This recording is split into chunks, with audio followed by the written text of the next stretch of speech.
welcome right back here still on The Voice of Nature.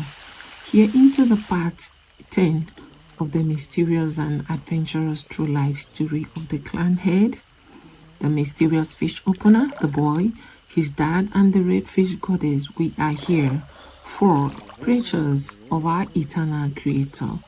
Do not still forget that this is an ongoing reality with the ambassador for nature. From where we stopped, at a point, the sparks and dazzling displays of colors and brightness dissipated, gradually and clearly revealing another totally transformed glow and alluring living redfish beneath the water.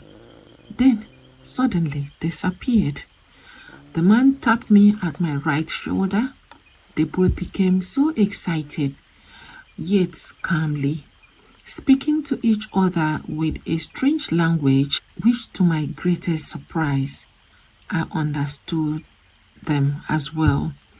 Creations, I used the word classified when I started this conversational narration, yet brought it here for the sake of the instructions I was given, which we will, by the grace of the living God of all creations, may in the future come to terms with it. And until then, okay, I regained my consciousness partially, but was so drained at this point. So I asked the man, where is the item? It's here with us, he said. I became more confused. I just needed to be alone at this point, so I walked calmly back to my car. As I was there, eager to know what transpired, what all this was all about, then, right with me in the car was the boy. Though I had partially regained my consciousness, yet I knew that something had happened to me, or within me.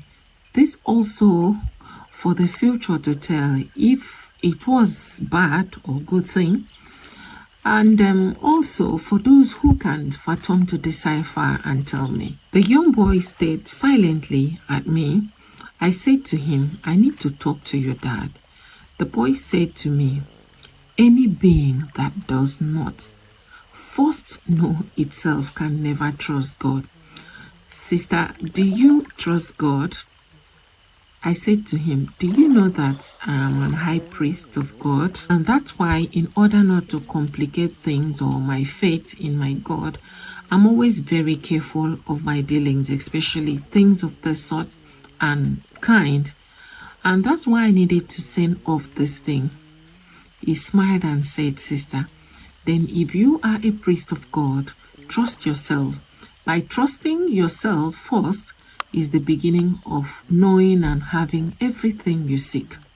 At this moment, I became furious and, emotional because those are not what I wanted to hear at that point. So I interrupted him. Enough of this. You are a child. What do you know about life? I confronted him, but something in me immediately cautioned me to mind my words, of which I didn't understand why as at that time or then. So he stared at me, shifted back. Anyways, I said, take this. I brought out my phone from my car and handed to him. Please go video everything for me, especially that item.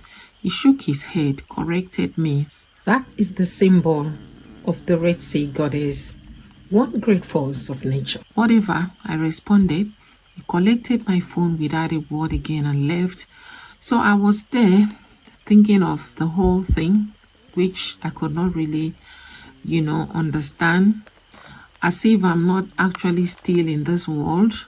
At some point, I decided to go back to see what the man was doing and then to ask him all of these questions, which are clashing in my head, because I was totally not knowing the right question to ask that will cover the experiences from the morning with the clan head and even picking up the young boy on the road, whom is the same son of the man in the same river I was directed, don't forget, by one of the women that helped me that I had met earlier.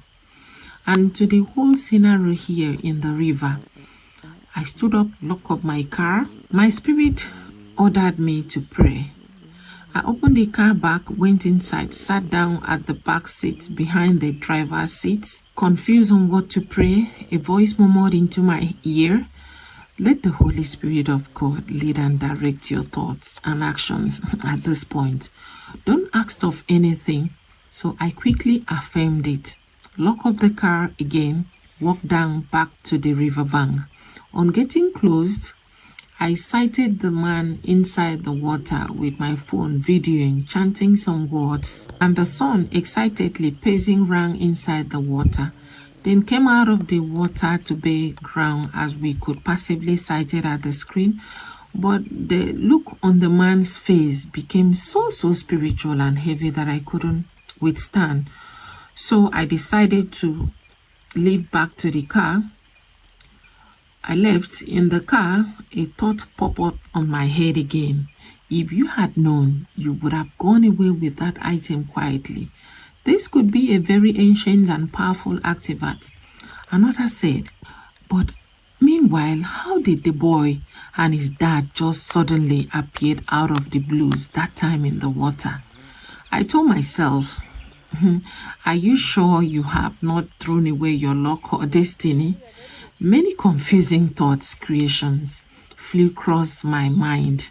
I said to myself, I think I have to join them in search of this item. I have to go with it. A little while, I sighted the boy coming back. Getting close, he said, "Sister, my father is looking for you." I quickly followed him. Meanwhile, "What was that you wanted telling me that time?" Responded, he said, "That time has passed. As your dad found the fish opener, he corrected me again, the Red Sea goddess." We got to the river. The man was still inside the water. He said, "Come inside," handed my phone to the boy, held my two palms and dipped into the water 3 times and held it for a while, looked at it keenly for a while, then left my hands and said to me, "Do you trust yourself?" I turned and looked at the boy because he told me the same thing severally in the car. The man walked out of the water. I followed him and he said few things to me. It's like he noticed I was so much eager and curious to ask him questions. He said, "On Friday, come back here with all your queries for answers. Go now. But in all things, trust yourself." I collected my phone from the boy, walked away confusingly. As I turned back, the boy was at my back following me. I stopped, he came close. It was as if I'm leaving a family behind, as if I'm going away for somewhere very dangerous. He said to me again, "Sister, when you trust yourself, you have trusted God." I looked at him. I entered the car, reversed. He was still standing, waving at me with 2 hands, till I drove onto the tarred road. That moment, reflection never left my memory. Creatures of the living God, I'm signing out, returning shortly for us to wrap up this spiritual food and discreetly set out into the next level, which is the reason for this narrative.